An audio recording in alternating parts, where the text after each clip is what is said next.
Good afternoon, everyone. Good afternoon. Good afternoon. Okay, ये homework दिए थे कुछ क्वेश्चन, चलो अगर नहीं किए तो अभी ट्राई कर लो, इनको डिस्कस कर लेंगे। पहले कुछ प्लेट्स दिए, 5 प्लेट है और ए और बी के बीच में सी इक्विवेलेंट आपको बताना है।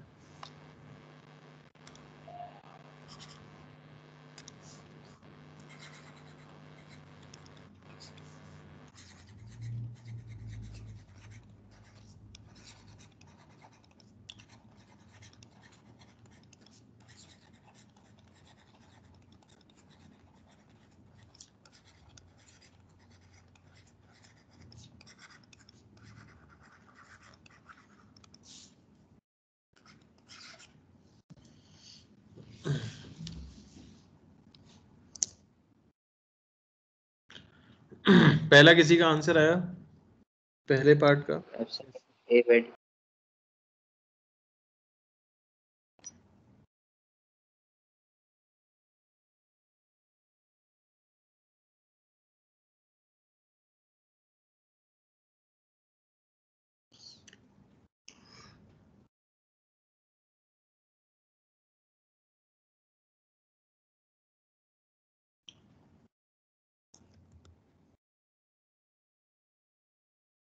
यस सर, हो गई।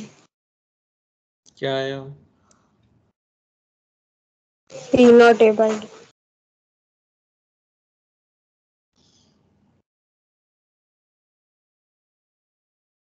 क्या C not A by 2? C not A by. Okay,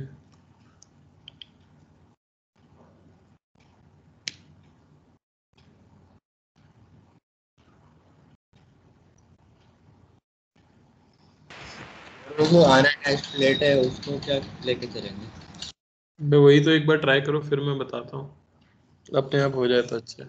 E not A by 3D आ रहा है। ओके, तो देखो सबसे पहले आपने नेमिंग की होगी, तो ये प्लेट ए है ना, और ये प्लेट भी ए है। सिमिलरली ये प्लेट बी है, ये प्लेट भी बी है। ये प्लेट ना ए से कनेक्टेड है ना बी से कनेक्टेड है, तो जब कोई रैंडम प्लेट आ जाए तो उसको आपको कुछ और नाम देना पड़ेगा, है ना। मान लो कि मैं उसे नाम दे देता हूं एक्स। ओके, मैंने इसे नाम दे दिया कुछ एक्स। अब रीड्रॉ करें, तो रीड्रॉ करने में बोला गया था कि जिनके बीच में इक्विवेलेंट निकालना है उन्हें तो एंड्स पे बनाना होता है, तो ए और बी तो एंड्स पे आ गए और बाकी जितने भी पॉइंट्स हैं वो सब बीच में आएंगे। तो एक्स को मैंने यहाँ बीच में बना दिया इस तरह से। अब आप देखो, यहाँ इलेक्ट्रिक फील्ड स्टोर हो सकती है ए और एक्स के बीच में, तो एक प्लेट ए की, एक प्लेट एक्स की, ये बन गई। ये देखो आप अगर, तो बी और एक्स के बीच में इलेक्ट्रिक फील्ड स्टोर्ड है, तो बी और एक्स के बीच में। ये वाली अगर आप देखो तो ये बी और बी के बीच में है, यानी कि ये तो वेस्ट हो गई। और फाइनली ये ए और बी के बीच में है। अरे समझ आया क्या? अब आप क्लियरली देख सकते हो, ये अगर C बोल दूं, ये भी C की वैल्यू अगर epsilon not A by D बोल दें, तो ये दोनों तो किसके अंदर है? ये दोनों तो हैं सीरीज के अंदर, देख सकते हो आप, और सर जो और वो इसके साथ है पैरेलल के अंदर, तो सीरीज के अंदर ये हो जाएगा C/2 और C/2 और C, ये है सीरीज पैरेलल के अंदर C इक्विवेलेंट, तो सीधे C/2 प्लस C, यानी 3C/2, या आप कह सकते हो C इक्विवेलेंट, ये हो जाएगा 3 epsilon not A by D. समझ आया? yes. कोई दिक्कत किसी को? तो जो भी एक्स्ट्रा प्लेट आपको मिले उसको कुछ ना कुछ नाम दे दो और सर्किट में देख लो क्या उसका कोई यूज आ रहा है या नहीं, है ना। सर हाँ सर मैं दूसरी मीटिंग में था आपके, वो आप वापस समझ सकते हैं, मैं अभी ज्वाइन बेटा, मैंने बस रीड्रॉ किया है, जो बीच वाली प्लेट थी जो है ना ए से कनेक्टेड है ना बी से कनेक्टेड है, उसे नाम एक्स दे दिया। एक्स दे दिया, उसके बाद बस ड्रॉ किया, ए और एक्स के बीच में एक कैपेसिटर बन रहा है, उसके बाद x और b के बीच में एक कैपेसिटर बन रहा है तो वो बना दिया, b और b के बीच में कोई कैपेसिटर बनता नहीं है, और फाइनली a और b के बीच में एक कैपेसिटर बना दिया। अब ये दोनों सीरीज में है और उसके साथ ये पैरेलल में है, इक्विवेलेंट फॉर्मूले से निकाल दिया। चलो नेक्स्ट ट्राई करो। 2D ना, क्या हुआ? 3 epsilon not a by 2D। हाँ चलो सेकंड ट्राई करो।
हुआ भाई किसी का?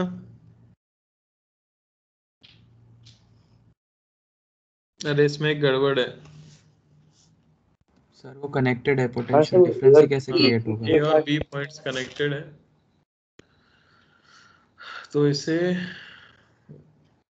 चलो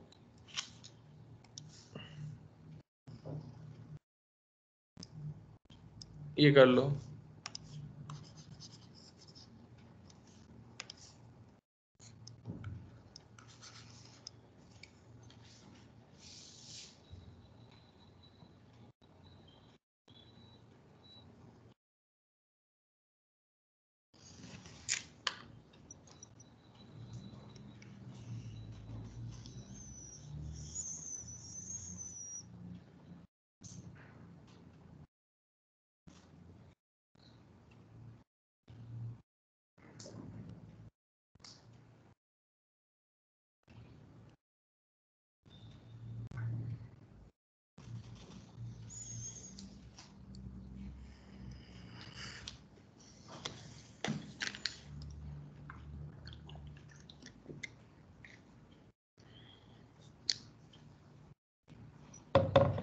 हो गया क्या आया? C/2। तो ये ए और ये रैंडम प्लेट को x नाम दे दिया। क्या बनाएंगे? a यहाँ, b यहाँ और x कहीं बीच में। अब देखो जरा, सबसे पहले ये a और a के बीच में तो वेस्ट हो गया, ये a और b के बीच में एक सही है, ये b और b के बीच में वेस्ट हो गया, ये b और x के बीच में। मुझे बताओ कि a और b के बीच में सी इक्विवेलेंट कितना है? बोलो भाई। ए और बी के बीच में कितने कैपेसिटर हैं? एक ही है।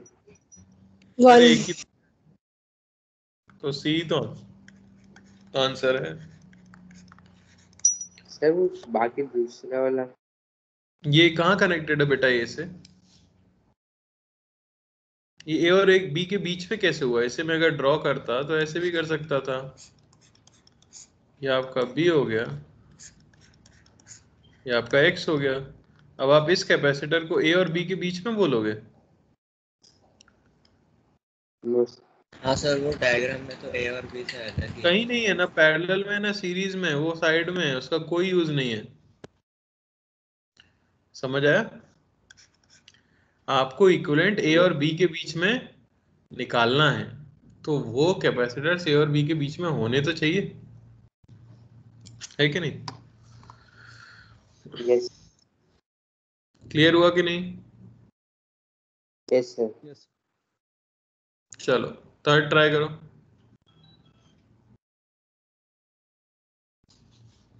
2 epsilon A by D. 2 epsilon not A by D। Okay, बाकी सबका भी सेम आ रहा है या कुछ अलग आ रहा है बताना। इससे सेम है।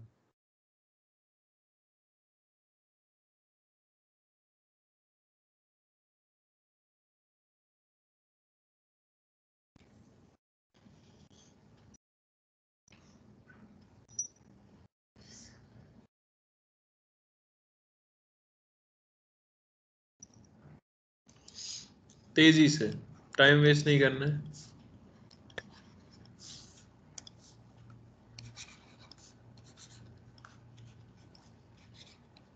यस सर, वही आ रहा है।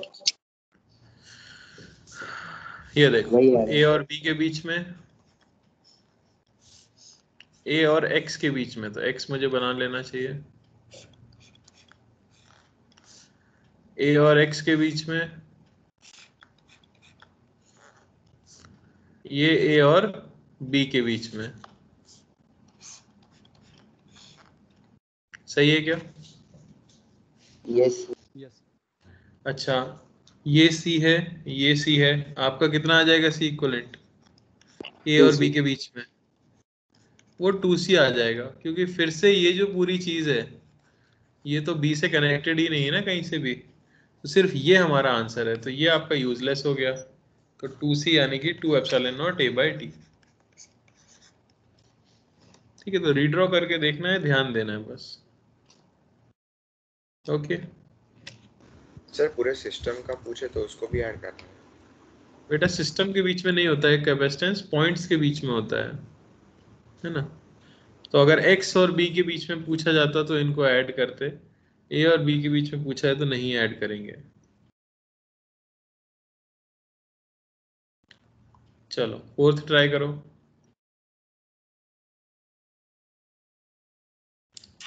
3 epsilon naught A by D.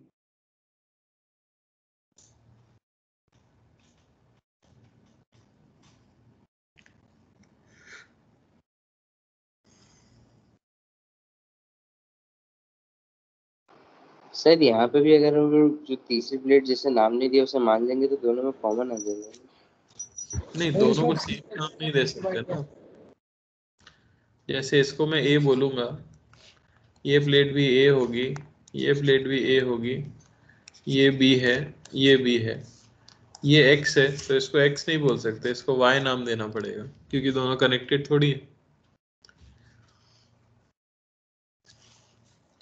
तो आपको 4 पॉइंट्स बनाने होंगे, A और B कोने पर और X और Y बीच में। तो X यहाँ बना लो, Y यहाँ बना लो।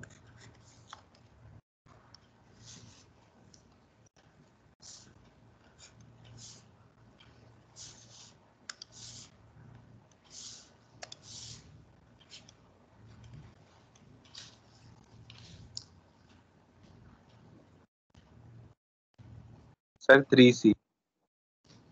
3C आएगा। ओके, देखते हैं A और X, 3C। A और X, A और B, A और B, A और B, और ये B और Y।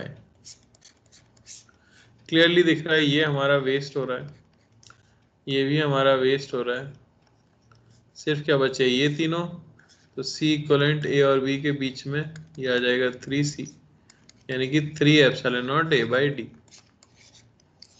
क्लियर हुआ?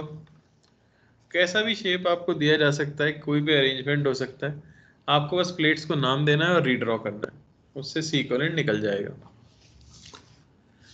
तो ये था सर्किट थ्योरी का पहला टाइप, जिसमें कि आपको प्लेट्स दी जाती हैं और C इक्वलेंट पूछा जाता है।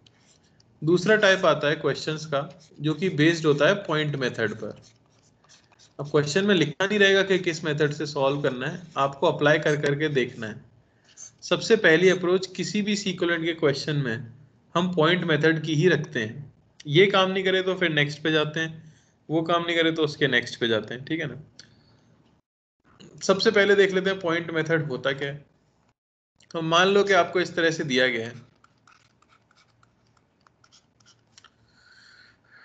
हाँ, जैसे मैं बोलूँ एक ये है, या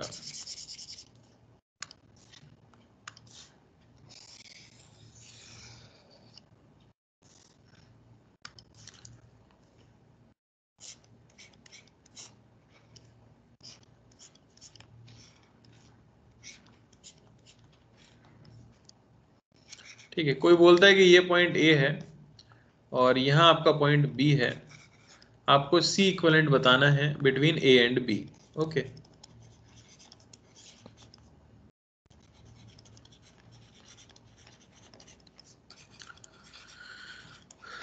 बिटवीन ए एंड बी। तो देखो पॉइंट मेथड काम कैसे करता है, मैं इनको देता हूँ सी सी सी, तीनों कैपेसिटर सी हैं। पॉइंट मेथड इस फंडामेंटल पे काम करता है कि potential drop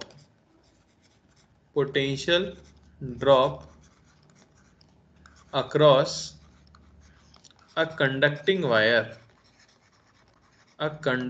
wire is zero. ठीक है ना, इसका मतलब ये है कि अगर आपके पास एक कंडक्टिंग वायर है तो उसके अक्रॉस कोई पोटेंशियल ड्रॉप नहीं आने वाला है। ऐसा सोच के देखो, ये पॉइंट हमने ए नाम दिया है, ठीक है ना, और इस पॉइंट का नाम बी है। इस पॉइंट से अगर आप यहां मूव करते करते इस पॉइंट तक पहुंचो तो क्या बीच में कोई इलेक्ट्रिकल इंस्ट्रूमेंट आया है या सिर्फ कंडक्टिंग वायर है? तो आप देख सकते हो यहां से यहां जाने में कोई इलेक्ट्रिकल इंस्ट्रूमेंट नहीं है, सिर्फ एक कंडक्टिंग वायर है। तो ये पॉइंट को भी आप बी नाम दे सकते हो। सिमिलरली इस पॉइंट से घूमते घूमते मैं अगर यहां तक आऊं तो कोई बीच में इलेक्ट्रिकल इंस्ट्रूमेंट नहीं है, सिर्फ एक कंडक्टिंग वायर, तो कोई पोटेंशियल का चेंज नहीं आया, यानी इस पॉइंट का पोटेंशियल और इस पॉइंट का पोटेंशियल सेम है, तो इसे भी नाम में बी दे सकता हूं। जबकि यहां ए से अगर आप चलने की कोशिश करते तो ऊपर चलते ही कैपेसिटर आ जाता, तो फिर आप इसे क्रॉस नहीं कर सकते। सिमिलरली यहां क्रॉस नहीं कर सकते, यहां क्रॉस नहीं कर सकते। ठीक है ना, तो पहला स्टेप जो आपको याद रखना है हमेशा, वो सिंपली क्या हो जाएगा, try and name all points. सारे पॉइंट्स को नाम दे दो। तो जो मेरे इंपॉर्टेंट पॉइंट्स थे मैंने सबको नाम दे दिया। स्टेप 2 वही है, आपको रीड्रॉ करना है, redraw with A and B at extreme. Okay, तो रीड्रॉ, यहाँ पे तो दो ही पॉइंट आए ए और बी, ज्यादा भी पॉइंट्स आते तो मैं क्या करता, रीड्रॉ करता ए और बी को कोने में रखते हुए, जैसे कि हम सीख चुके हैं।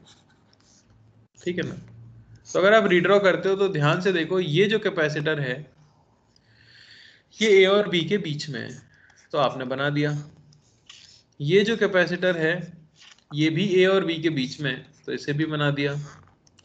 और फाइनली ये जो कैपेसिटर है ये भी ए और बी के बीच में है, तो उसे भी बना दिया। इस तरह से तीन कैपेसिटर जब हमने रीड्रॉ किए तो हमें क्लियरली दिख गए कि किसके अंदर है, पैरेलल के अंदर। और सिंपली आप सी इक्विवेलेंट बता सकते हो स्टेप 3 में। थ्री सी सी। इक्विवेलेंट आपको मिल जाएगा 3C, और यही हमारा आंसर है।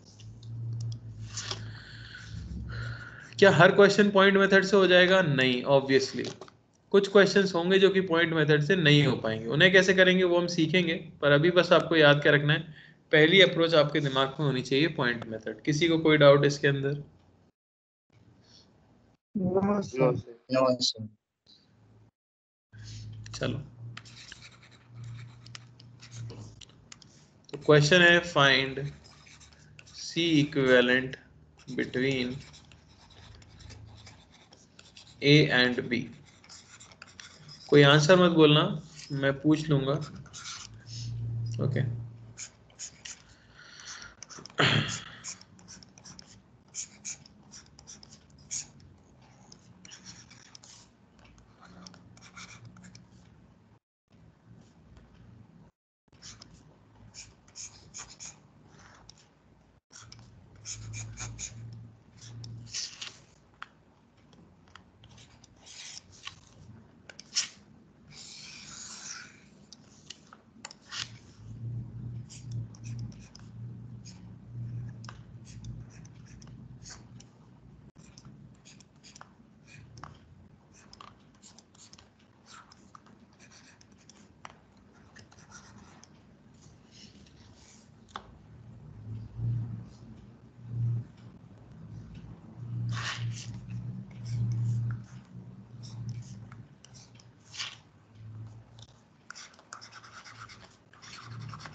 हाँ शुभ्रनिल आया पहला।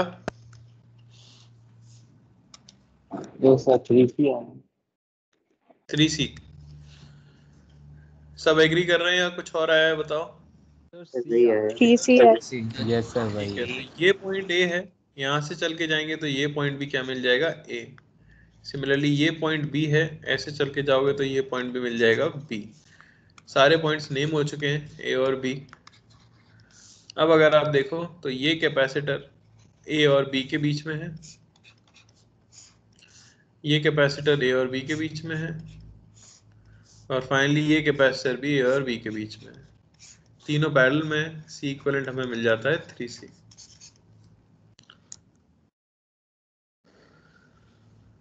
अतुल्य तुम्हारा आया सेकंड। Yes sir 4C। बिल्कुल सही। ये भी है, ये भी बी, बी और बी। आप देख सकते हो अब तो क्लियरली समझ आ भी रहा है। ये हमारा ए और बी के बीच में, रीड्रॉ कर लेते हैं। वो भी ए और बी के बीच में, थर्ड भी ए और बी के बीच में, फाइनली फोर्थ भी ए और बी के बीच में। तो चारों पैरेलल में सी इक्विवेलेंट मिल जाता है 4C। कोई दिक्कत नहीं किसी को। हर्ष Gupta third. Sir C/2। C/2 सब एग्री कर रहे हैं भाई। Yes yes sir. Sir 5C/7 आ 5C/7 7 चलो सर। इसमें मतलब दो आंसर्स तो आ गए हैं। चलो ये बी नाम होगा, इसका नाम भी बी यस। होगा। इसका नाम क्या होगा बीचों बीच जो पॉइंट है? C बोल। कोई नया पॉइंट है ना, ये ए है ना ये बी है। तो आपको बनाना पड़ेगा ए और बी तो कोने पे, और एक्स बना देता हूँ कहीं बीच में। ध्यान से देखो ये कैपेसिटर बी और एक्स के बीच में है, ये कैपेसिटर बी और एक्स के बीच सर में है। हाँ सर मतलब वो पूरा कंडक्टिंग वायर नहीं एज्यूम कर सकते थे, मतलब ए से बी के ऊपर तक जाते हुए तो दो बीच में कैपेसिटर आ जाते हैं वैसा। कैसे कर लोगे भाई, जॉइंट है ना ये, बीच में जॉइन है ना। ये ए और एक्स के बीच में है, और ये आपका, ये दोनों एक्स और बी के बीच में है। समझ आया? अरे रीड्रॉ ही तो करना था बस, कोई पॉइंट एक्स्ट्रा है तो उसको कुछ और नाम देना पड़ेगा। ये दोनों सीरीज में मिलके हो गए C/2। यस C/2 C और C ये पैरेलल में सारे, तो ये मिलके हो गए आपके C+C+C/2 यानी 5C/2। यस अब ये 5C/2 और ये C किसमें है? सीरीज। सीरीज में। 1/C इक्वलेंट होना चाहिए 1/5C/2 प्लस 1/C। तो 1/C इक्वलेंट यहाँ से मिल जाएगा हमें 7/5C, और C इक्वलेंट मिलेगा 5C/7। बहुत बढ़िया जिन्होंने कर लिया था। अरे भाई बात समझ आई क्या? सीखते चलो चीजें, फिर से वही बात की है। अगर कोई एडिशनल पॉइंट आ जाए तो हमें क्या करना होगा, उसे नाम देना होगा। क्लियर हुआ? सर हाँ सर मतलब कोई एडिशनल पॉइंट की वजह से इनडायरेक्ट कांटेक्ट हो रहा हो ए और बी के बीच में, तो तो उसे बिल्कुल भी आपको काउंट बना, करना है। बिल्कुल करना पड़ेगा। Okay sir. चलो ये सर्किट एक्चुअली ऐसा था, देखो ये ए होता, ये बी होता, ये ऐसा सर्किट दिया था।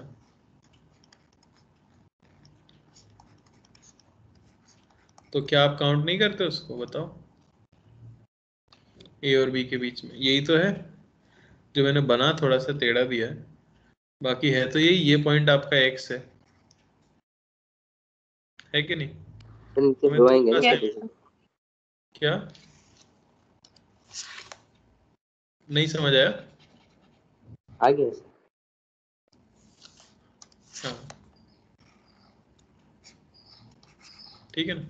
चलो ये नीचे दो हैं,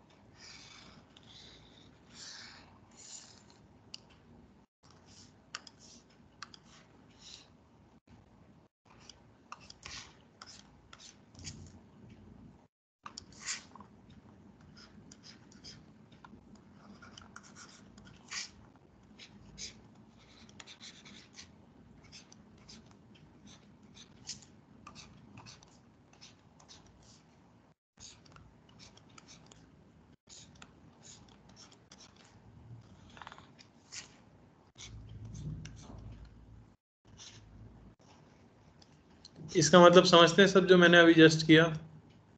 इसका मतलब है यहाँ वायर्स का कांटेक्ट नहीं है, ये ऊपर से जंप करके जा रहा है, ठीक है ना, कांटेक्ट नहीं है यहाँ पर। सारे कैपेसिटर सी हैं, आपको इक्विवेलेंट बताना है।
सर हो गए दोनों। क्या आया फोर्थ का? सर 2C आया। Sir 2C। बहुत बढ़िया, काफी लोगों का आ रहा है। तो ए और बी, सबसे पहले पॉइंट्स का नाम देने का अप्रोच, तो ये ए हो गया, ये भी ए है, ये बी है, ये भी बी है। ये दोनों दिख रहे हैं सीरीज में ए और बी के बीच में सीधे सीधे, तो इन्हें बना देता हूं। ये दोनों भी दिख रहे हैं सीधे ए और बी के बीच में, तो इन्हें भी बना देते हैं। ये नीचे वाले दोनों भी दिख रहे हैं ए और बी के बीच में सीधे सीधे, तो उन्हें भी बना देते हैं। और फाइनली ये दोनों जो नीचे हैं, ये भी दिख रहे हैं ए और बी के बीच में, तो इनको भी बना दो। तो सीरीज के अंदर हमें पता ही है आधा हो जाता है, तो ये हो गया आपका c/2, ये भी c/2, c/2 और c/2। तो c इक्वलेंट आपको सिंपली मिल जाएगा 4 × c/2 यानी कि 2c। समझ आया? यस। पैरेलल में डायरेक्टली जोड़ा जाता है, तो c/2 + c/2 + c/2, ये सब मिलके मिल गया क्या? 2c। क्लियर है? फिफ्थ का क्या आया भाई? Yes sir. 5C sir 5C। Fifth का 5c आया। इस पॉइंट को ए नाम देंगे, तो यहाँ ये ए हो गया, ये भी हो गया ए, ये हमारा बी है, ये आ गया बी, और ये भी हो गया बी। अब आप देख सकते हो रीड्रॉ करके, अगर ए और बी बना दें, तो ये ए और बी के बीच में, ये भी ए और बी के बीच में, ये भी ए और बी, ए और बी, ए और बी, तो पांचों ए और बी के बीच में है।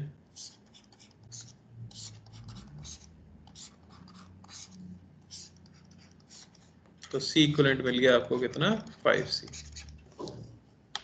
कोई दिक्कत किसी को?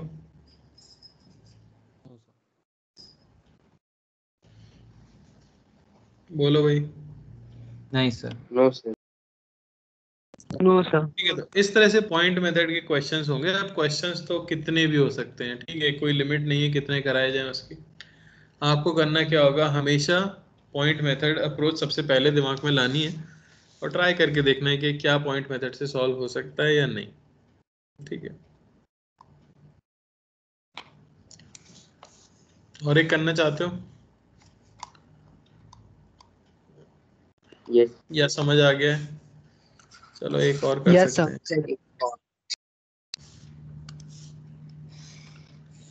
तो ऐसे ही दूंगा मैं, छोटा सा चेंज कर रहा हूं बस।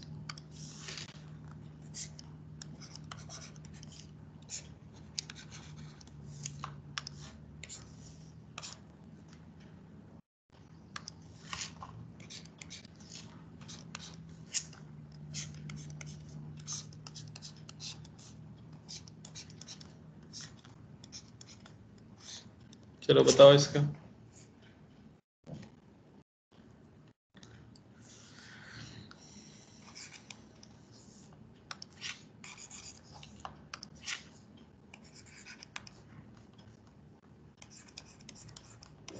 सर 3C आ रहा है। 3C यस सर, बढ़िया।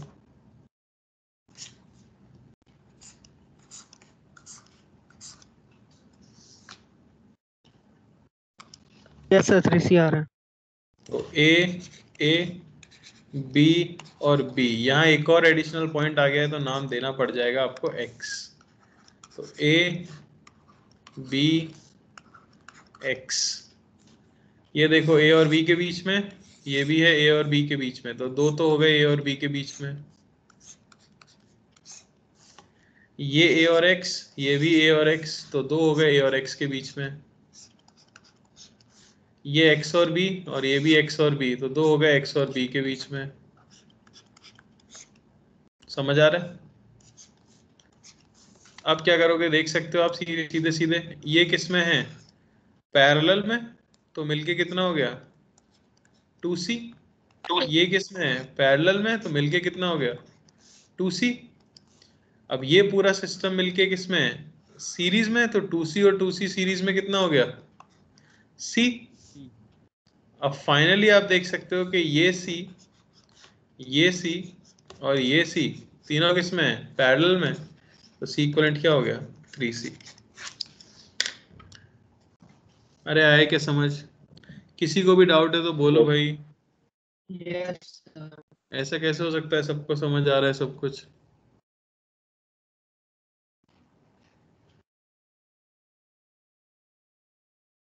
कोई पूछ रहा है कुछ या नहीं? नहीं, चलो बढ़िया। No, sir. ओके, तो आगे ब्रेक करते हैं क्वेश्चन। चलो, तो अब जैसे ये क्वेश्चन है,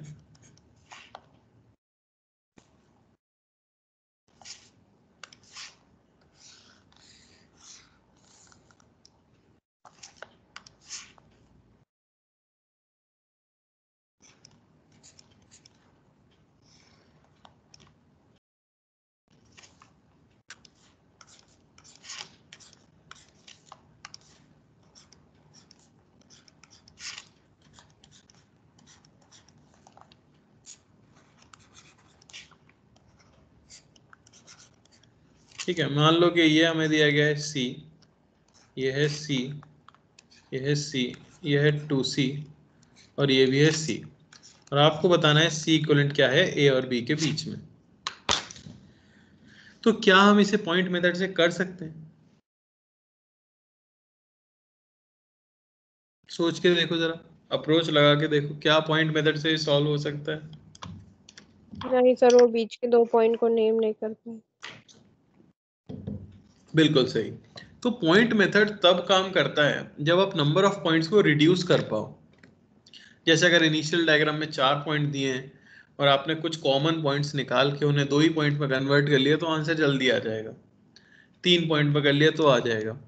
यहाँ तो टोटल पॉइंट्स ही 4 थे और रीड्रॉ करोगे तो भी 4 ही पॉइंट बनाने पड़ेंगे, तो आंसर कुछ आने नहीं वाला, डायग्राम और गंदा दिखेगा।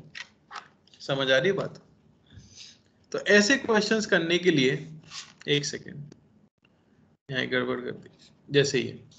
ऐसे क्वेश्चंस करने के लिए ये एक पर्टिकुलर टाइप ऑफ क्वेश्चंस ही हैं, ठीक है ना। इन्हें करने के लिए क्या करते हैं, हम एक अप्रोच अपनाते हैं जिसे आप कहते हो मिरर सिमेट्री, ठीक है ना। तो उसके बारे में कुछ खास चीजें वो मैं आपको बताता हूं मिरर सिमेट्री के बारे में। सबसे पहली चीज जो आपको याद रखनी है वो ये है, the circuit must be completely symmetric about an axis in the diagram। तो क्या आप कोई ऐसी एक्सिस ढूंढ पा रहे हो जिसके अबाउट पूरा सर्किट सिमेट्रिक है? मैं ऐसा कहना चाह रहा हूं, क्या कोई ऐसी लाइन है जहां पे अगर मैं मिरर रख दूं तो एकदम परछाई दूसरे साइड पे बन रही है? ऐसा कुछ है सर आपको सी दिख रहा वाली है लाइन इसमें? पे। बिल्कुल सही। अगर आप यहां पर मिरर रख देते हो बीचों बीच, तो ऐसा नहीं लग रहा कि भाई परछाई है, इमेज बनी हुई है, सी की इमेज यहाँ बनी हुई है, 2C की इमेज यहाँ बनी हुई है, सब कुछ सिमेट्रिक है कि नहीं है? यस। बात समझ आई? चलो, एक ये पॉइंट आपको याद रखना है। दूसरा point, mirror can be placed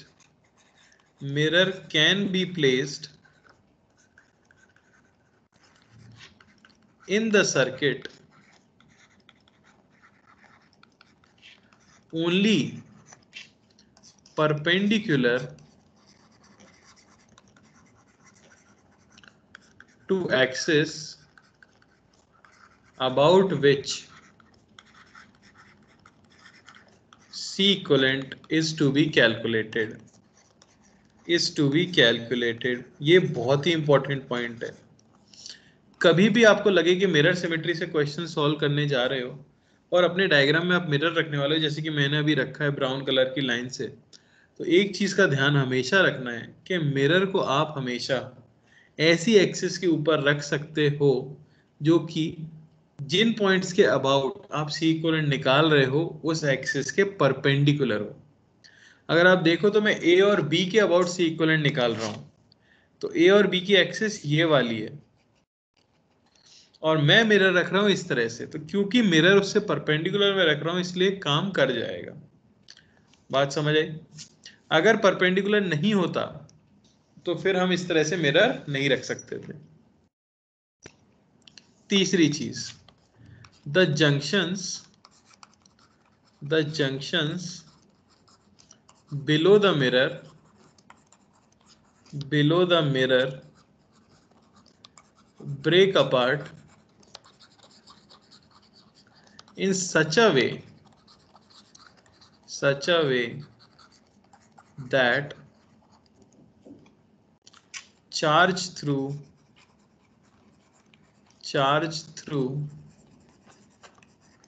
one capacitor goes into its image। इसका मतलब क्या है? इसका मतलब ये है कि मान लो आपने पहले देखा कि सर्किट सिमेट्रिक है, ये पहला स्टेप हो गया। दूसरे स्टेप में आपने देख लिया कि हाँ भाई उस एक्सिस पे मैं अगर मिरर रखता हूं तो वो ए बी के परपेंडिकुलर भी है, ठीक है, सेकंड स्टेप हो गया। थर्ड स्टेप में जो भी जंक्शन वो पॉइंट होता है जहां 3 या 3 से ज्यादा वायर जुड़े हों, ठीक है, तो जो भी जंक्शन मिरर के नीचे आता है वो टूट जाता है, ब्रेक होता है, और इस तरह से ब्रेक होता है कि हर कैपेसिटर से फ्लो होने वाला चार्ज उसकी इमेज के अंदर जाए। क्या आप मुझे बता सकते हो कि सी जो कैपेसिटर है, ऐसा सोच के देखो, मैं इसे रीड्रॉ करता हूं एक बार।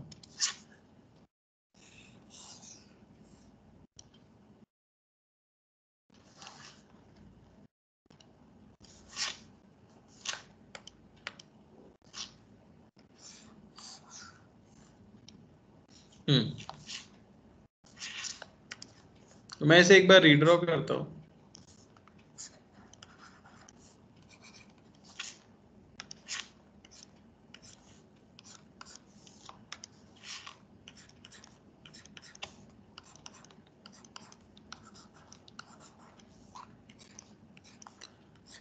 सी जो कैपेसिटर है उसकी इमेज कौन सी वाली है? लेफ्ट वाला सी जो कैपेसिटर है उसकी इमेज राइट वाली है। तो हम चाहते हैं कि जो भी चार्ज इस कैपेसिटर में जाए वो फाइनली फ्लो करके इस कैपेसिटर में जाना चाहिए। तो मुझे क्या करना होगा उसके लिए? यहां से सर्किट को ब्रेक कर देना चाहिए। अरे समझ आ रही है बात? अगर ये रास्ता इस तरह से हो तो क्या दोनों में सेम चार्ज जाएगा? अरे हाँ है ना? Yes sir. सिमिलरली अगर इस सर्किट को मैं यहां से ब्रेक कर दूं तो अब 2C का चार्ज 2C की इमेज के अंदर जाएगा। अरे जाएगा कि यस नहीं? सर। अब अगर आप देखो तो ये जो C है इसके दोनों टर्मिनल्स हट चुके हैं, तो ये क्या हो चुका है? वेस्ट। अगर ये वेस्ट हो गया तो आप देख सकते हो ये C और C किसके अंदर है? सीरीज के अंदर, तो ये हो गया C/2। ये 2C और 2C किसके अंदर है? सीरीज के अंदर, तो ये हो गया C। और फाइनली ये C और ये C/2 पैरेलल के अंदर है, तो C इक्वलेंट हो गया C प्लस C/2 यानी कि 3C/2। बात समझ आ रही है?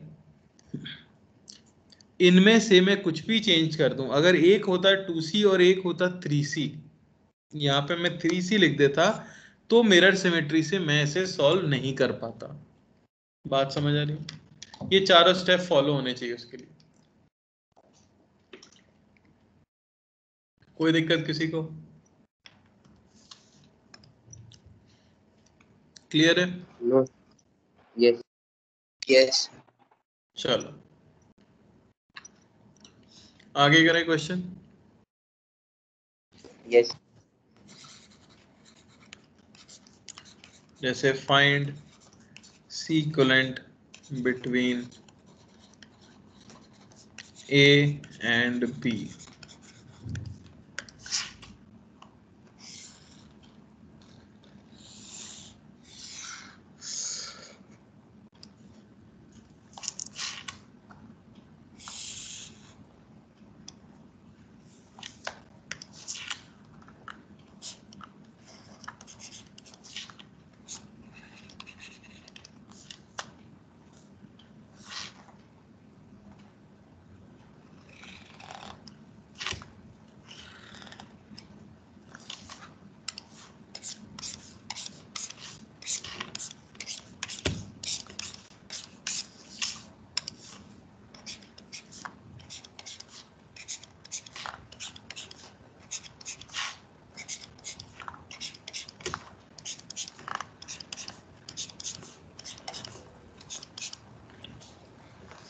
चलो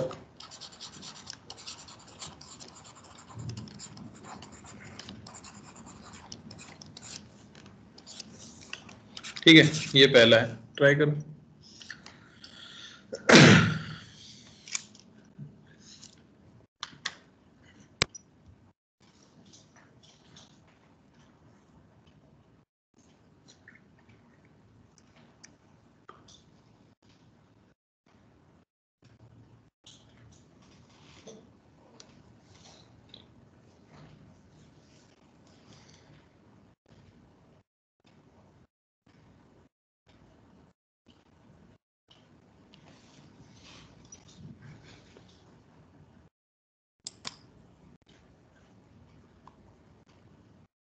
2C है। 2C okay. सर सी आ रहा है। ओके दो आंसर आए, C और 2C।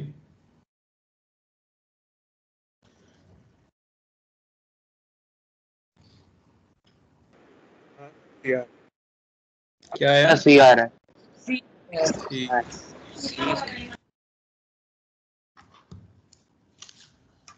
सर सी आ रहा है। C आ रहा है।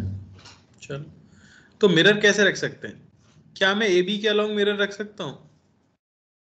नो सर, उसके परपेंडिकुलर जो नहीं ऊपर है वो तो नीचे है, जो ऊपर है वो नीचे परपेंडिकुलर है। रखना पड़ेगा। बिल्कुल याद रखना कि परपेंडिकुलर होना मैंडेटरी है, तो ये आप मिरर रख सकते हो। भले सिमेट्रिक AB के भी अबाउट था पर हम रख नहीं सकते। अब आपको जंक्शंस हटाने हैं, तो इसका जाने वाला चार्ज फ्लो करके इसमें जाना चाहिए, उसकी इमेज यही है। तो यहाँ से रास्ता खाली हो गया है कि नहीं? Similarly Yes, sir. इसका जाने वाला चार्ज यस सर। इसमें जाना चाहिए, तो रास्ता आपको यहाँ से भी हटाना पड़ेगा, और फाइनली नीचे वाले का चार्ज इसमें जाना चाहिए, तो ये जंक्शन भी हमें हटाना होगा। तो बेसिकली हमारा ये कैपेसिटर वेस्ट हो गया और ये कैपेसिटर वेस्ट हो गया। आपके पास बचा क्या क्या, तो आप देख सकते हो ऊपर हमारे पास C और C और ये भी हैं, इनको भी ले लो। हाँ, तो बेसिकली ये चारों सीरीज के अंदर है। सीरीज में। Yes, ये हो गए C/4, C/4, ये सीरीज के अंदर है, C/4. ये भी हो गए C/4, और ये सीरीज के अंदर है, ये है भाई C/2। C/2। और फाइनली तीनों को जोड़ोगे तो C इक्विवेलेंट मिल जाएगा C/2 plus C/4 plus C/4 यानी कि C। कोई दिक्कत? No, sir. नो बोलो सर। भाई, सिंपल है। Yes, yes sir. सर। कोई डाउट हो तो बोलते चलना, फालतू बैठने का कोई फायदा नहीं है।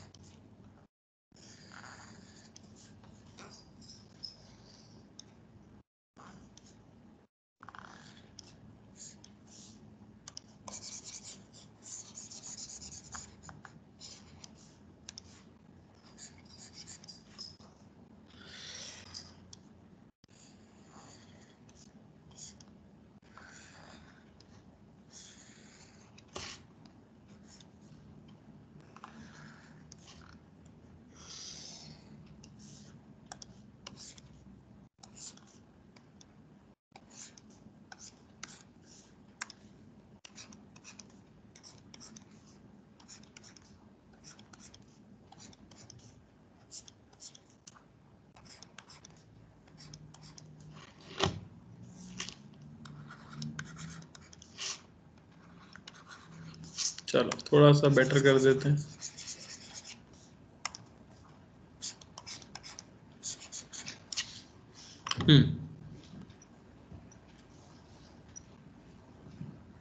आप इन सभी क्वेश्चंस को पॉइंट मेथड हमारे दिमाग में, क्योंकि एग्जाम में आएगा तो लिख के तो आएगा नहीं, तो इन सभी को आपने पॉइंट मेथड से जरूर ट्राई करके देखा होगा और आपको समझ आया होगा कि पॉइंट मेथड से ये हो नहीं सकते, है ना। इसलिए हम मिरर सिमेट्री पे गए हैं।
Sir 5C/6।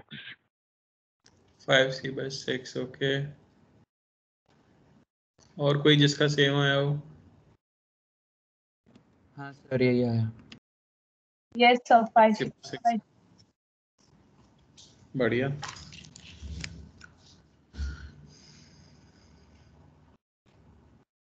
चलो कैसे करेंगे?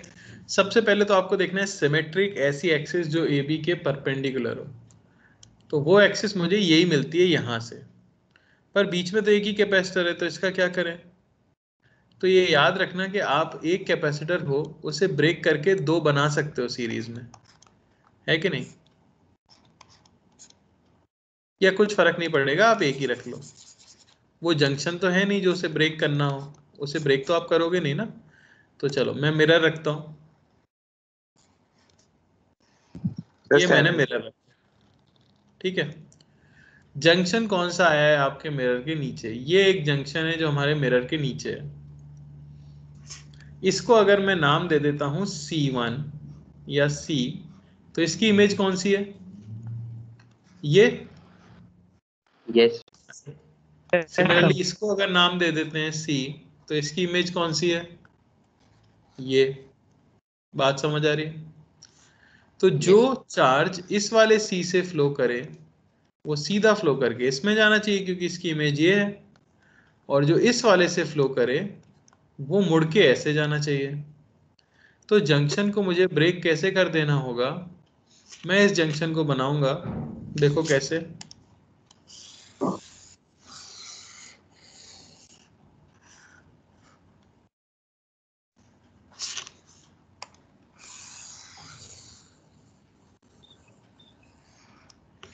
ठीक है ना?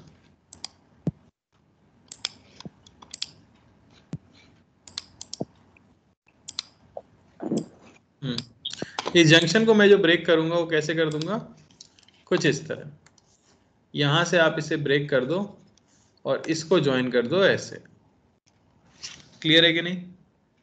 अब नीचे वाला नीचे चला जाएगा और ये वाला घूम के अपनी इमेज के अंदर चला जाएगा। किसी को कोई दिक्कत इसके अंदर? No sir. No sir. अब बस देखो, ये C और ये C सीरीज के अंदर मिलके हो गए C/2, है कि नहीं? ये C/2 और ये C पैरेलल के अंदर मिलके हो गए 3C/2। 3C/2 के बाद आप देख सकते हो ये और ये 3C/2 और C/2 ये सीरीज के अंदर है कि नहीं? तो आप कह दोगे 1/C equivalent is 1/C plus 2/3C plus 1/C। 8/3 C equivalent मिलेगा क्या? 3C/8। और नीचे तो ये आ ही चुका है, C और C सीरीज में C/2। तो फाइनली C इक्वलेंट मिलेगा 3C/8 प्लस C/2 यानी कि 7C/8। कोई दिक्कत किसी को? थोड़ा मुश्किल हो सकता है लग रहा हो, नो सर। पर मेन चीज आपको याद रखनी है, बस मिरर बनाना है। कोई दिक्कत? नो सर एक ऐसा एक और है ना जिसमें ये टर्मिनल को दूसरे वाले से ज्वाइन करना, सॉरी वैसे।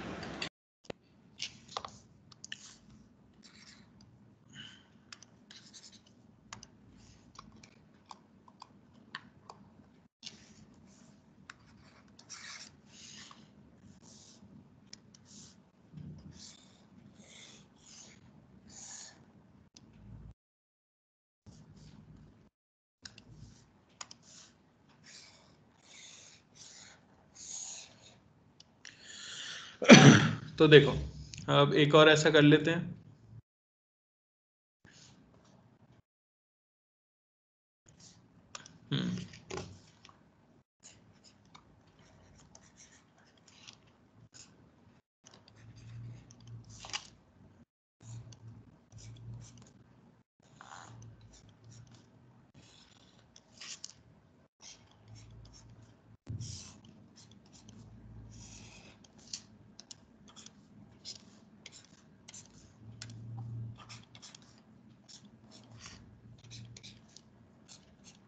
चलो, all capacitors are C।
Sir 7c/2 okay 7c/2 sir 15/8c 15/8c।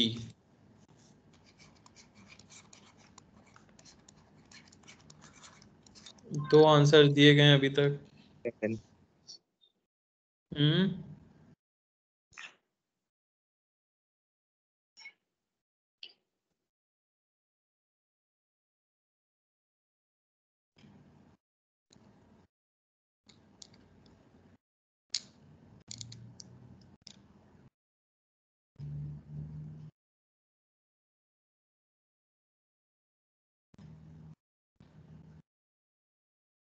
3c/7 3c/7। एक आंसर और दे दो, 4 ऑप्शन बन जाएंगे।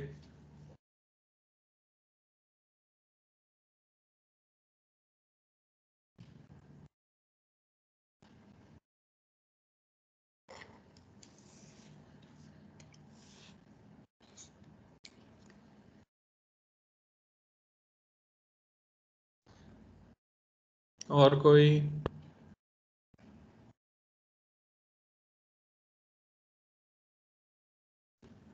हाँ भाई, तो मिरर कहाँ रखा जाएगा सबसे पहले? मिरर तो आपको समझ आ गया होगा कि हमें यहाँ रखना है। ये सबको समझ आ गया था कि नहीं? Yes sir. यस चलो, अब जंक्शन कौन सा है मिरर के नीचे? 7c/8। ये वाला आपका जंक्शन है, ठीक है ना? तो इस जंक्शन को या तो आप ऐसे ब्रेक कर सकते हो, ऐसे ऐसे हो जाए ये, या ये ऐसे ऐसे ब्रेक हो सकता है, ऊपर और नीचे।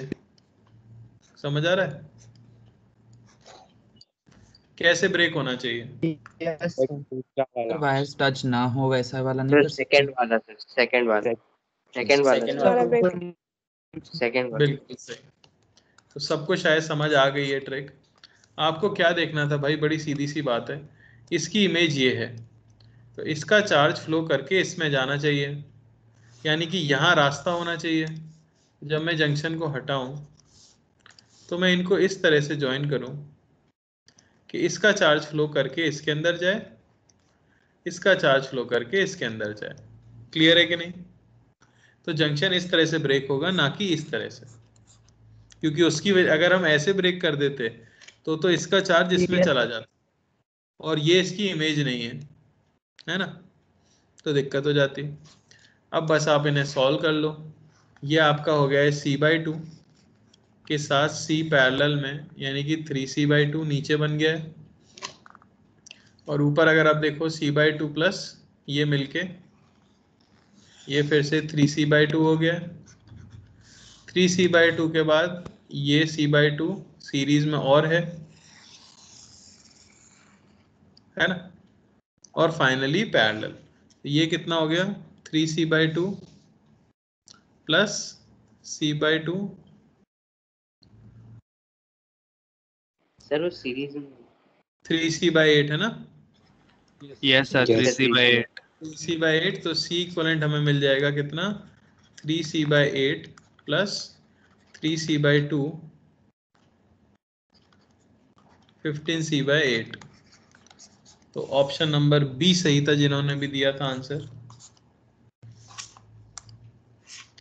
अरे बात समझ आई क्या? यस कोई कष्ट? तो ये 3/8 वाला एक बार वापस से रिपीट कर सकते हो प्लीज?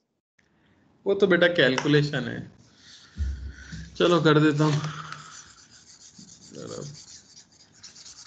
ये समझ आ गया आपको? ये 3c/2 हो जाएंगे तीनों मिलके।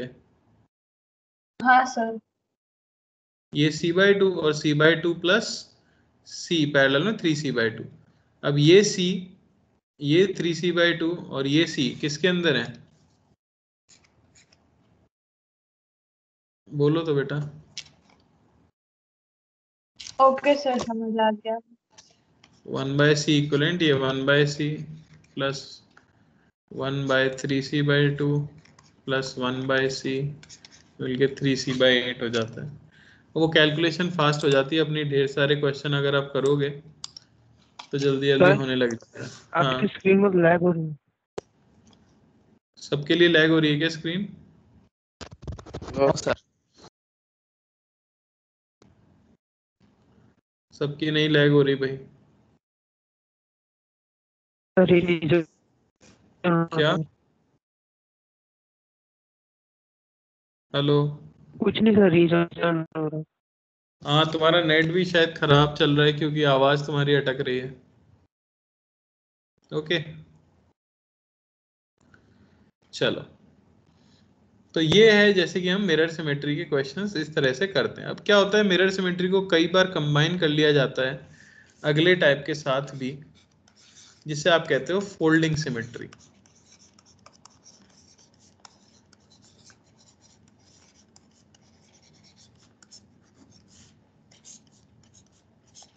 ठीक है ना?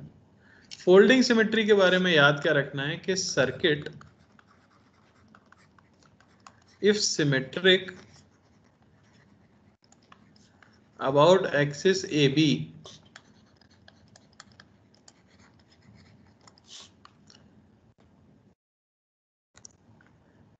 it can be folded about axis AB।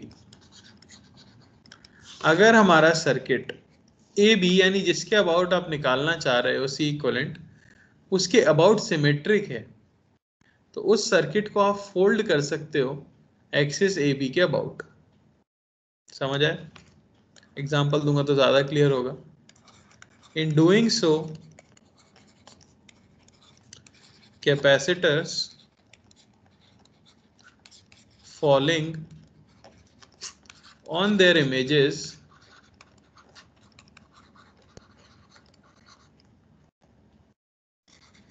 are in parallel। देखो जरा, मैं एक एग्जांपल देके बताता हूं आपको। ठीक है, तो मान लेते हैं जो क्वेश्चन अभी आपने किया भी था उसी को ले लेता हूं मैं एक।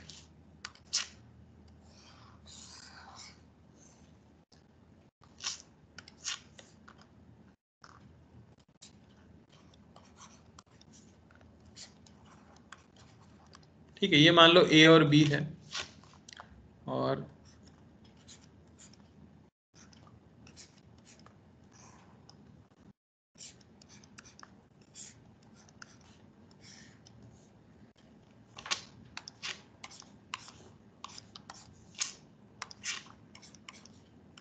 ठीक है, मान लो ये सर्किट दिया हुआ है। तो एक हिंट मैं आपको दूंगा, फोल्डिंग सिमेट्री जनरली तब यूज करना जब सर्किट बहुत बड़ा सा दिख रहा हो। तो जैसे मुझे थोड़ा बड़ा सा सर्किट दिख रहा है, मैं यहाँ पे ये देख सकता हूँ। पहले बताओ, क्या ये मिरर सिमेट्री से सॉल्व हो सकता है? क्या आप मिरर लगा सकते हो? Yes sir. ऑब्वियसली मैं यहाँ पे मिरर लगा दूंगा, ये यहाँ से ब्रेक होगा, यहाँ से ब्रेक होगा, यहाँ से ब्रेक होगा, यहाँ से ब्रेक होगा। कर चुके हैं हम एक क्वेश्चन, है ना? तो उससे तो हो ही जाएगा। दूसरी चीज आप क्या कर सकते हो, अगर आपको सर्किट AB वाली एक्सिस के अबाउट सिमेट्रिक दिख रहा है, क्या ये AB के अबाउट सिमेट्रिक है? यस सर है। तो आप इसे फोल्ड कर सकते हो अबाउट एक्सिस AB। अगर मैं इसे फोल्ड करूंगा तो ये कैसा दिखेगा?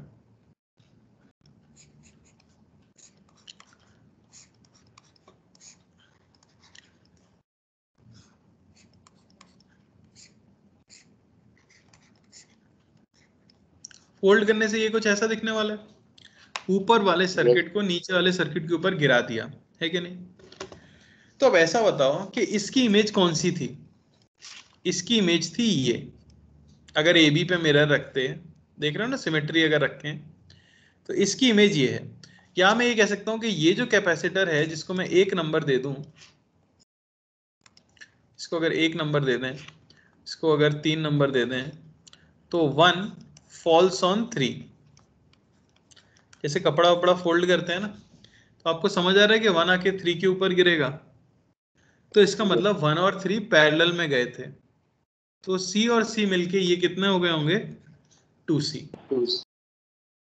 सिमिलरली इसको अगर 2 नाम दे दें, इसको 4 नाम दे दें, तो 2 फॉल्स ऑन 4, है कि नहीं?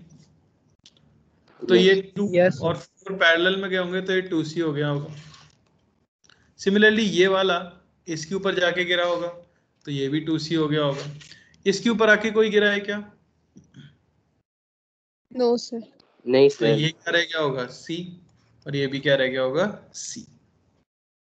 अब कैसे सॉल्व किया जाए? अब आप मिरर लगा सकते हो। अगर यहां मिरर लगा दें तो अब आप देख सकते हो कि इमेज के अंदर जाना चाहिए, ये यहां से ब्रेक, ये यहां से ब्रेक, सिर्फ क्या बचा आपके पास? C और C सीरीज में C/2, 2C और 2C सीरीज में C, और C और C/2 मिलके 3C/2। क्लियर हुआ? तो कई बार क्वेश्चन मिरर सिमेट्री से डायरेक्टली हो जाएगा, कई बार क्वेश्चन ऐसा होगा जिसमें फोल्डिंग सिमेट्री लग जाएगी, उसके बाद मिरर सिमेट्री लगानी पड़ेगी। कई बार क्वेश्चन ऐसा होगा जो सिर्फ फोल्डिंग सिमेट्री से ही हो जाएगा। ठीक है ना? तो वो डिपेंड करता है क्वेश्चन किस पे बेस्ड आया है। ठीक है, तो ये बस इस काम आता है कि कभी कोई बड़ा सर्किट आ जाए तो हम उसे फोल्ड करके थोड़ा छोटा बना सकते हैं यूजिंग फोल्डिंग सिमेट्री। बोलिए भाई, कोई समस्या? No sir. No sir. Clear है? Yes. Yes sir. yes, okay.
चलो भाई,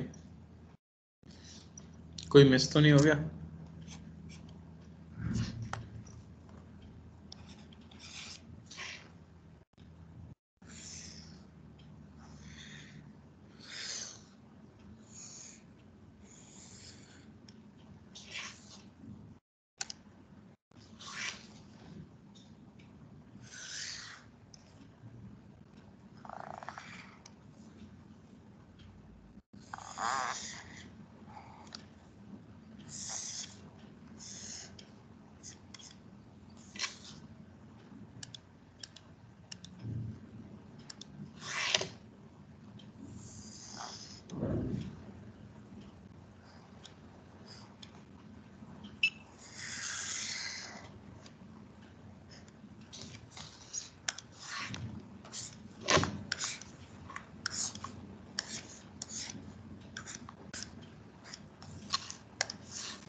बताओ पहला क्वेश्चन बिना फोल्डिंग सिमेट्री यूज किए हो सकता है क्या?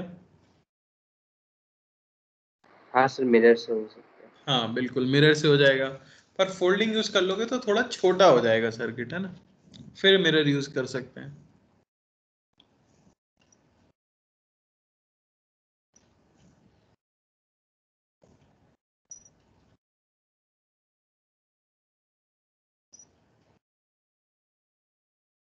सर फर्स्ट का 7C/6। 7C/6 okay. पहले का सी सर। सिर्फ सी, ओके। यस ऐसा सी आ रहा है sir 2C। 2C, C, 7C/6 तीन आंसर हैं। 7C/6। क्या बात है। सर 7C/6 है।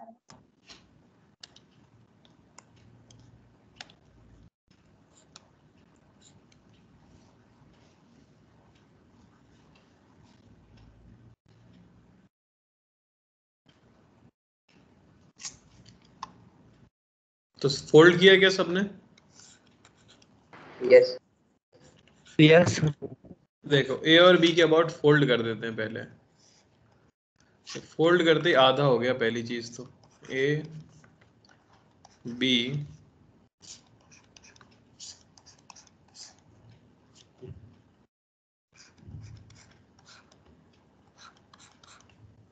वाले में ए और बी नहीं दिखाए हैं।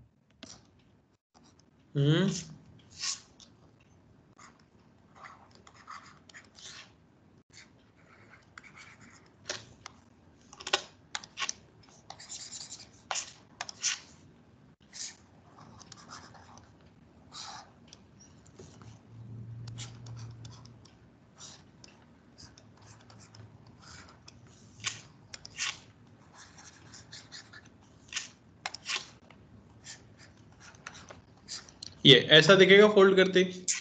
बस याद ये रखना है ये Yes. सी सी देंगे क्योंकि इन पे कोई नहीं गिरा है, बाकी सारे 2C हो जाएंगे क्योंकि उनके ऊपर पैरेलल में आके कोई गिरा है। अरे समझ आया क्या? इसके बाद सॉल्व करने के लिए मिरर लगा दोगे, तो मिरर लगाते ही जंक्शन ब्रेक होगा अगर, तो C वाला C में जाना चाहिए, 2C वाला 2C में जाना चाहिए, तो ये हो जाएगा इस तरह का। समझ आया? तो ऊपर तो C और C सीरीज में ये हो गए C/2। सर नीचे यहाँ से देखो, ब्रेक नहीं होगा? यहाँ से C और C, 2C और 2C मिलके C हो गए, ये 2C और 2C मिलके ये भी C हो गए, C और C मिलके 2C हो गए, फिर फाइनली ये 2C, ये सब मिलके 2C हुआ है, और ये 2C मिलके नीचे 3C/2 हो जाएंगे। यानी कि ये फाइनली दिखेगा आपको ऐसा, ये A है, ये B है, ये C था, और नीचे हो चुका है 2C/3, और ये तो C/2 है ही, तो C इक्वलेंट हो जाएगा 2C/3 प्लस C/2, यानी कि 6 आ गया यहाँ पे, 4 3 7C/6, ये आंसर आएगा। सर एक डाउट है बस। बोलो। सर जो ए के नीचे 2C है, मतलब जो लेफ्ट साइड पे, यस सर, उसका सेम चार्ज उसके सिमेट्री पे जाना चाहिए ना, तो जो बी के नीचे है, तो सर अगर उसके बाद में जो सर जंक्शन आ रहा है, तो सर वहाँ पे तो फिर चार्ज तो अलग हो जाएगा ना सर, तो वो तो वहाँ से टूटना चाहिए ना? नहीं टूटता वो, जब मिरर के नीचे है क्या जंक्शन? नहीं सर। तो पहली कंडीशन लिखाई गई थी जो जंक्शन मिरर के नीचे वही टूटता है, बाकी ज्यादा सोचने की जरूरत नहीं है। समझ आया? सिर्फ जो जंक्शन मिरर के नीचे हैं उन्हीं के बारे में सोचना होता है, इधर उधर के नहीं। Okay sir. क्लियर हुआ सभी को? यस आप डायरेक्टली मिरर सिमेट्री लगा के भी कर सकते थे, उससे भी आंसर सही ही आता। ठीक है ना? किसी ने अगर किया हो, किसी को डाउट है तो पूछ सकता है अभी भी। बोलो। क्लियर है? यस मिरर से डायरेक्टली करते तो कैसा बनता? मिरर से अगर आप डायरेक्टली करते, ठीक है, तो सर्किट में क्या चेंज आता?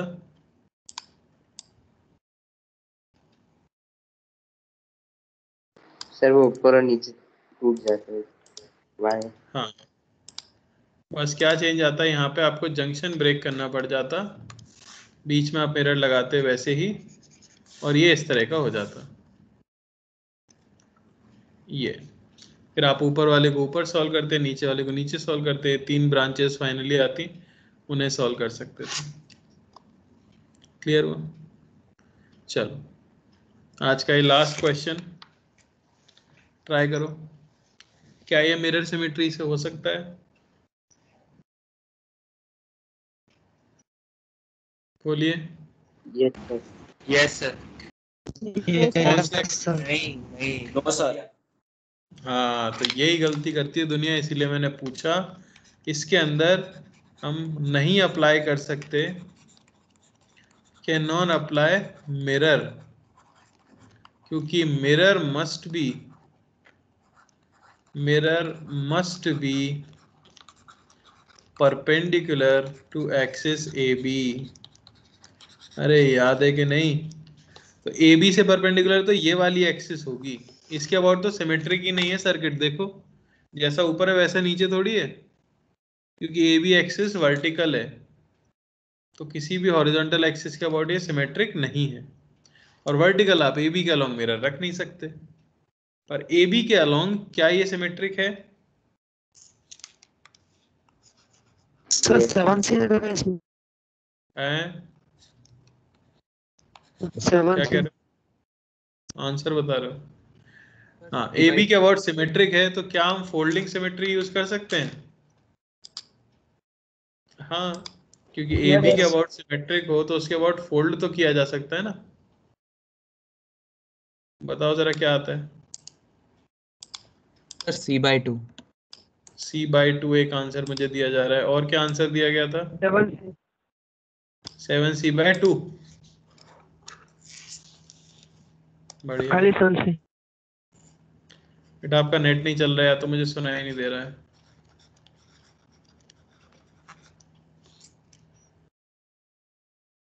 फोल्ड करो एक बार जरा ए बी एक्सिस के अबाउट।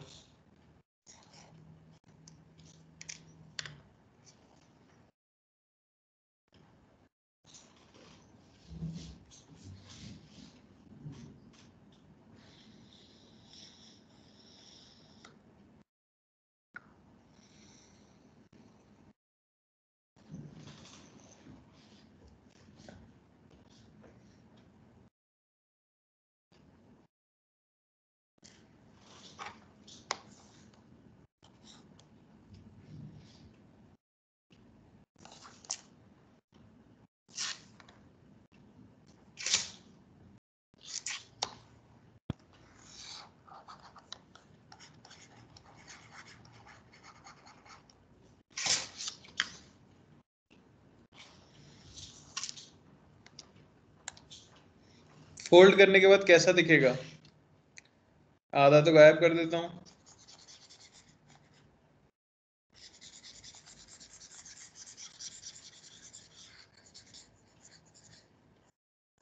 अरे क्या फोल्ड करने के बाद ऐसा बनेगा भाई? बताइए। Yes sir. अब क्या करें? तो अब तो ये आसानी से सॉल्व हो जाएगा, इसे रीड्रॉ कर लो अगर आप तो।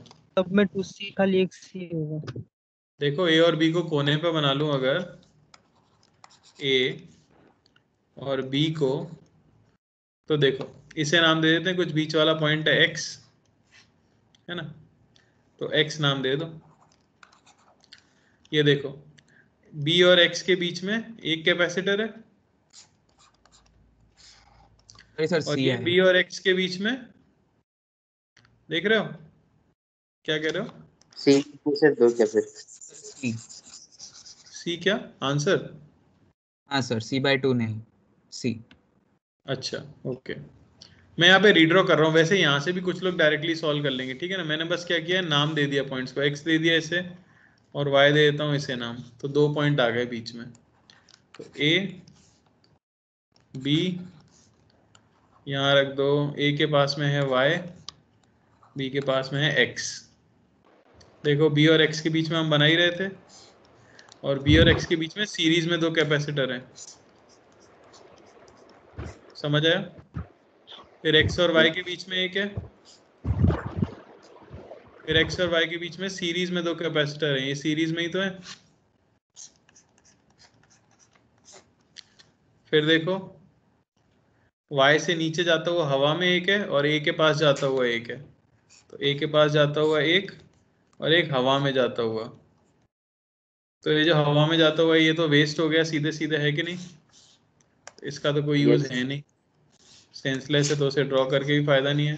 और बाकी सबका बड़ी आसानी से आप इक्विवेलेंट निकाल सकते हो, है ना? कितना आ जाएगा हमारे पास, ये देख सकते हैं हम, c/2 प्लस c, ये हो गया आपका 3c/2। सर मिरर लिया तो 2c नहीं हो जाएगा? सर 2c नहीं होगा वो मिरर सब। नहीं, अच्छा फोल्ड किया है, ये गड़बड़ कर दी। बिल्कुल ध्यान रखना कि फोल्ड किया है अगर आपने तो हर एक डबल हुआ होगा, है ना? तो हर एक कैपेसिटर कितना हो गया, डबल। तो इसकी जगह क्या लिख देंगे, 3c/2 यानी 3c आ जाएगा ना? अरे Yes. समझ रहे हो? Yes. ये 2c, ये 2c, ये भी 2c है, 2c 2c 2c, ये भी आ जाएगा 3c, और ये हो चुका है हमारे पास 2c, तो ये है 2c। तो 1/c इक्विवेलेंट सीरीज में 1/3c plus 1/3c plus 1/2c, यानी c इक्विवेलेंट मिल जाएगा आपको कितना, 6c/7। आया था किसी का?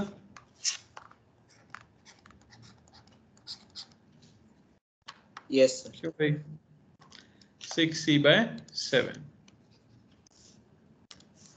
तो ये थोड़ा सा टफ क्वेश्चन कहेंगे, ठीक है ना? क्योंकि इसमें ये या तो बच्चे मिरर सिमेट्री लगा देते हैं गलती से, वो नहीं लगानी थी। फोल्डिंग में जैसे कि मैं भूला 2r करना भूल जाते हैं कई बार, तो कई सारी गलतियां होने की चांसेस होती हैं। तो ये क्वेश्चन प्योरली फोल्डिंग सिमेट्री पर ही बेस्ड था, ठीक है ना? ये मिरर सिमेट्री से नहीं होने वाला था। कोई डाउट किसी को? बोलो। Yes, sir. चलो ठीक है, तो हमने पॉइंट मेथड देखा है, प्लेट्स वाले क्वेश्चन देखे हैं, मिरर सिमेट्री देखा है, और फोल्डिंग सिमेट्री देखा है। आगे भी कुछ मेथड्स हैं जैसे लैडर प्रॉब्लम वगैरह, वो सब हम नेक्स्ट क्लास में देखेंगे। मैंने होमवर्क ग्रुप के अंदर पेस्ट किया था, सभी लोग करके आना। नेक्स्ट क्लास में 40 मिनट्स का डिस्कशन होगा और बाकी हम ये पढ़ने वाले हैं। ओके, चलो एंड करते हैं फिर। Thank you sir. Thank you sir. हाँ वो